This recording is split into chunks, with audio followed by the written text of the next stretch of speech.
Welcome back to Open Window Politics. Today we're going to be doing a prediction between AOC, one of the Democratic congresswomen from New York on the Democratic side, versus J.D. Vance, the current vice president and most likely contender for the Republican nomination in 2028. So I'll start out with a blank map.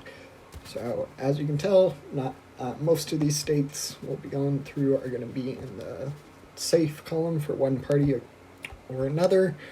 I'll be doing the Democrats first, going through each of these. Got that one, Maryland, D.C., Massachusetts, Vermont, here we go. And then for, let's see here, New York. And then there's going to be, I'm probably missing some. Let's see here. We're going to go to the safe red column now. So there are going to be quite a few of those. And then we're going to change the second district here in Omaha. That second district, or I can't remember which district it is, but one of them in Omaha is just the Omaha general region. And that district, Harris was able to win in 2024. So Democrats know it's possible, and they're probably favored to win that district at the moment. And it is going to be, I'll characterize it later, but we're going to be going back to some of the likely blue states, or safe blue states. We've got a couple others, Alaska and Hawaii. Alrighty, and then I think with that, we're going to now go into the likely column. We're going to add a likely characterization. So we've got a couple states for the Democrats for that. We have New Jersey, Virginia, let's see here, a couple others, New Mexico and Colorado, also in the likely column.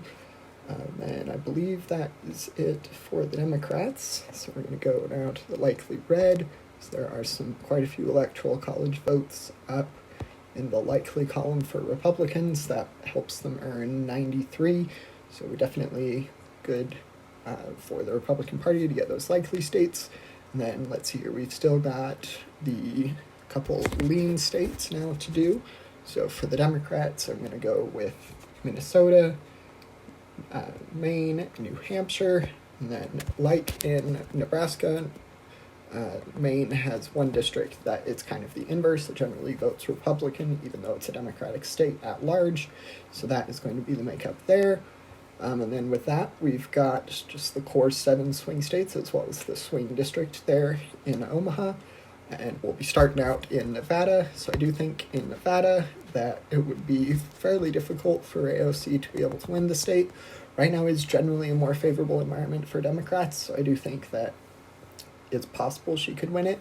But at the moment, I think she would lose quite a few key voting demographic groups that would be kind of turned away from the democratic socialism, and her definitely some more progressive messaging. So I don't think that would play very well in the state of Nevada, especially if someone like J.D. Vance was the Republican nominee.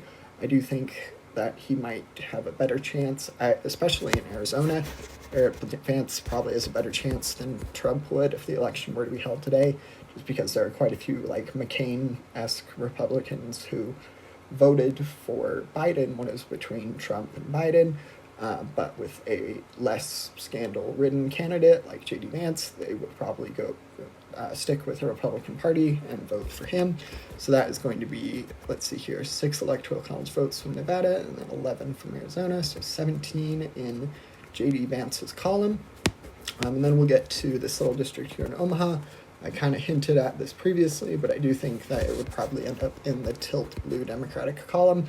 Harris was even able to win it by somewhere in the ballpark of 3 to 5 points. I don't remember exactly.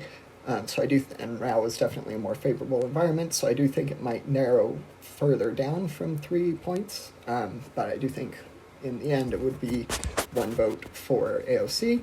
And then we get to Wisconsin. I'm going to put that in the tilt blue column. I do think Wisconsin is probably AOC's best chance at winning a swing state. I do think the progressive messaging might appeal slightly better in states in the Rust Belt compared to states in the Sun Belt. So that is going to be 10 electoral college votes for AOC. And then we get to the district, or the state of Michigan. Well, actually, I'm going to go down south and then come back to the Rust Belt. I do think Georgia, this would probably be in the Republican Party's column.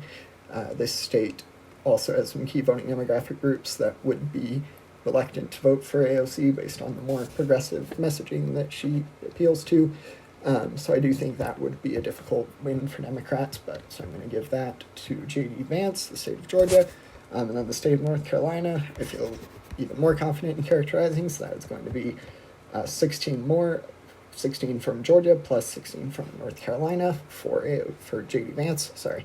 And then we get to the 2 remaining swing states. So these are really going to be what determines the electoral makeup. And then we actually do have one more lean that I forgot. That is going to be the district here in, That is going to be the district here in Maine. So that is going to be one more vote for J.D. Vance. So that brings us to 236 to 268.